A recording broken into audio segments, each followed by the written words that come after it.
దాన్ని పరిశీలిద్దామా? అసలు మీ స్థానం ఎక్కడుంది? బీఆర్ఎస్ స్థానం. నువ్వు నన్ను గురించి అడుగుతున్నావు. నేను ఆశించిన పెద్ద పొందలేదు. కారణం ఏదైనా నేను పత్రికా ముఖంగా చెప్పాను. నేను ఆశించిన పెద్ద పొందలేకపోయినా కొంత నిరాశ కలిగించింది. ఆ నిరాశ కలిగించిన ఎన్నికల్లో మరి ఓటర్ యొక్క ఆలోచన, నిర్ణయం, విధానం ఏదైతుందో అదొక విధమైనటువంటి ఒక మతపరమైనటువంటి ఒక ఆలోచనకు తావీయడంతో ఇతర ఫలితాన్ని చదువులతో వచ్చింది.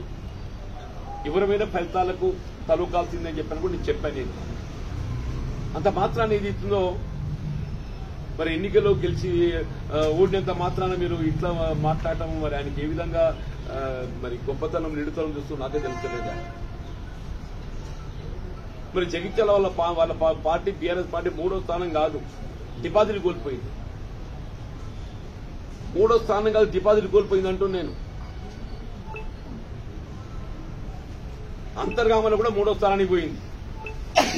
అది కాదు, అంతర్గామలో కూడా 3వ స్థానానికి పోయిందని చెప్పి అంటున్నాను. మరి దానికి ఏమంటారు? అంత మాత్రాన్ని మీరు శాతంలో కాకుండా పోతారా?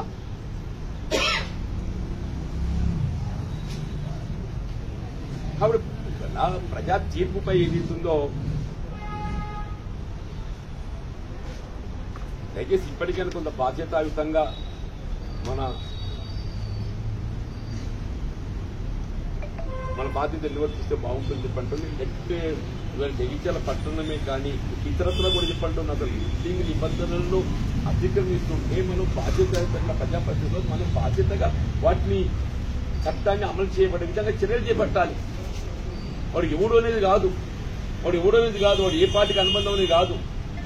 పార్టీలకు అనుబంధం ఎంతమంది ఉంటారో 20% పార్టీకి అనుబంధం ఉంటుంది. 75% ఏ పార్టీకి సంబంధం లేని వాళ్ళు ఉంటారు. పార్టీకి అనుబంధం ఉంటే వాళ్ళకి చట్టం వర్తిస్తుందా? నిబంధనలు వర్తిస్తాయా? మీకు ఎవరో జిల్లా కలెక్టర్కి అదే నివేదించి నేను ఇవాళ పట్టణంలో అనుమతులు లేకుండా కానీ అనుమతులు భిన్నంగా నిర్మాణాలు చేపట్టబడినటువంటి వారు ఎవరే కానీ నేను చెప్పట్టు చట్టపరంగా చర్యలు తీసుకోవడమే కాదు, దానికి బాధ్యులైనటువంటి ఒక టోల్ ప్లాన్ డిపార్ట్మెంట్ చర్యలు తీసుకోవాల్సింది. My first demand is to take action against the concern department అంటుంది.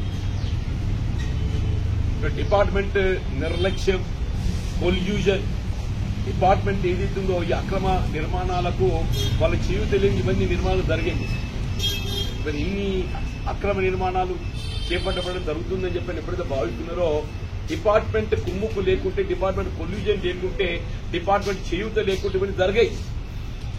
Certainly we have to make the department responsible I'm telling. Certainly we have to make the department responsible I'm telling. సంబంధించిన శాఖలు బాధ్యత చేయాలి, నిర్మాణాలు బాధ్యత కూడా చర్యలు తీసుకోవాలని చెప్పి డిమాండ్ చేస్తున్నాను. అంతేగాని ఏది ఇస్తున్నదో మా పార్టీ టీఆర్ఎస్ పార్టీ అంటే ఏమైనా చట్టానికి అతీతులు అనుకుంటున్నాయి. ఏమనుకుంటున్నాయి? దీని దాకా మీరు అధికారం ఉన్నారు కాబట్టి మీరు అనేది ఆడిందల్లా నడిచింది. 6 మాసాల క్రితం దాకా ఏదైతుందో టీఆర్ఎస్ పార్టీ అధికారం ఉండొచ్చు కాక అప్పుడు మీ పార్టీ అని చెప్పని మా ఊరు ఏ విధంగా కట్టడాలు కట్టుకున్నా మా దూలికి రావద్దని చెప్పని అనుకున్నారు.